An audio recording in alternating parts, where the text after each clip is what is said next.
Bahrain প্রবাসী ওমর ফারুক, যিনি ব্রাহ্মণবাড়িয়া জেলার কসবা থানার কামালপুর গ্রামের বাসিন্দা, তার জীবনে একটি হৃদয় বিদারক ঘটনা ঘটেছে।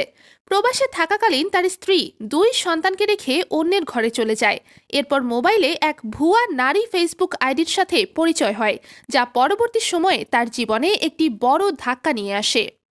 ফেসবুক আইডিটি আসলে গাইবান্ধা জেলার সাদুল্লাপুর উপজেলার খোর্দরসুলপুর গ্রামের রশিদ মিয়ার পুত্র মাদ্রাসা ছাত্র হুজাইফা ওরফে সজীবের ছিল। সজীব নারী হিসেবে নিজেকে পরিচয় দিয়ে ওমর ফারুকের সাথে সম্পর্ক গড়ে তোলে এবং বিভিন্ন সময় তাকে নানা অজুহাতে প্রলোভন দেয়। এই প্রতারণার মাধ্যমে সজীব 12 লক্ষাধিক টাকা হাতিয়ে নেয়। ঘটনাটি বুঝতে পেরে 20 নভেম্বর 2024 তারিখ বুধবার ওমর ফারুক একটি মাইক্রোবাসে সঙ্গীয় 6 জনকে নিয়ে স্থানীয় জামালপুর ইউনিয়ন পরিষদের চেয়ারম্যান কাউসার মণ্ডলের কাছে অভিযোগ নিয়ে আসেন। চেয়ারম্যানের কাছে সজীবের পরিচয় শনাক্ত করার পর তাকে তার বাড়ি থেকে ডেকে এনে অফিসে মীমাংসা করার চেষ্টা করা হয়, কিন্তু সারাদিন চেষ্টার পর মীমাংসা না হওয়ায় চেয়ারম্যানের মাধ্যমে ভুক্তভোগী ও প্রতারককে সাদুল্লাপুর থানায় সোপর্দ করা হয়।